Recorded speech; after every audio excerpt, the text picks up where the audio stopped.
ការមករដូវចាប់ផ្ដើមនៅចន្លោះអាយុពី8ទៅ13ឆ្នាំតែអ្នកខ្លះអាចអាយុច្រើនជាងនេះមនុស្សម្នាក់ឆ្លងកាត់ភាពពេញវ័យនៅអាយុខុសគ្នាទៅតាមការលូតលាស់នៃរាងកាយនៅពេលដែលស្ត្រីឆ្លងកាត់ភាពពេញវ័យរាងកាយរបស់គាត់អាចរក្សាគភ៌បាន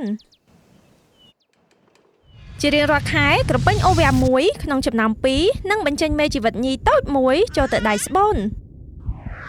នឹងចាប់ផ្ដើមឲ្យភ្នាស្បូនឡើងក្រាស់ក្នុងករណីដែលមានការបង្កកំណើតជាមួយមេជីវិតឈ្មោលនៅពេលដែលมันមានការជួបគ្នាជាមួយមេជីវិតឈ្មោលមេជីវិតញីនោះ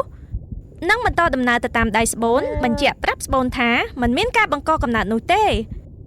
ហើយក៏មិនត្រូវការភ្នាស្បូនបន្ថែមដែរស្បូននឹងបញ្ចេញភ្នាស្បូននោះចោលតាមរយៈទ្វារមាសដែលមើលទៅដូចជាឈាម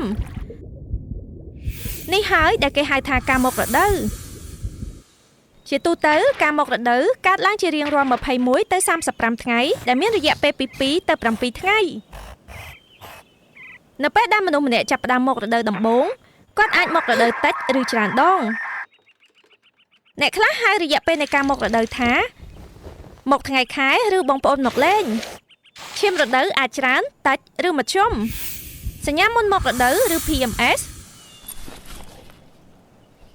គឺសញ្ញានៃរាងកាយនិងផ្លូវចិត្តដែលកើតឡើងចន្លោះ1ទៅ2សប្តាហ៍មុនចាប់ផ្ដើមមករដូវជារៀងរាល់ខែនៅអំឡុងពេល PMS នេះអ្នកអាចជួបប្រទះការឡើងមុនហើមពោះចុកពោះអស់កម្លាំងឈឺខ្នងស្រគាសដន់ឈឺក្បាលទល់លាមក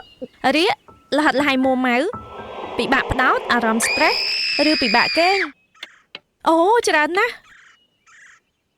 ប៉ុន្តែកុំបារម្ភអីមិនមែនគ្រប់គ្នាសុទ្ធតែជួបប្រទះសញ្ញាទាំងអស់នេះទេហើយសញ្ញាទាំងនេះភាគច្រើននឹងបាត់ទៅវិញនៅពេលមករដូវអំឡុងពេលមករដូវអ្នកអាចចាប់ផ្ដើមចុកពោះពី1ទៅ2ថ្ងៃមុនពេលមករដូវហើយវាអាចមានរយៈពេលពី2ទៅ4ថ្ងៃ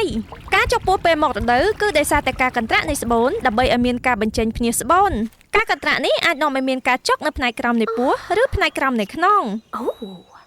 ថ្នាំបំបាត់ការឈឺចាប់និងការស្អំទឹកក្តៅអាចជួយកាត់បន្ថយការឈឺចាប់នេះបានអ្នកគួរតែសួរឪពុកម្ដាយឬអាណាព្យាបាលមុនពេលប្រើប្រាស់ថ្នាំណាមួយបើទោះជាអ្នកខ្លះជួបប្រទះសញ្ញាមុនពេលមករដូវនិងការចុកពោះក៏ដោយអ្នកខ្លះក៏អត់ដែរការចាប់ផ្ដើមមករដូវគឺជាដំណើរការនៃភាពពេញវ័យនៅក្នុងដំណាក់កាលវិវត្តន៍ទៅជាមនុស្សពេញវ័យ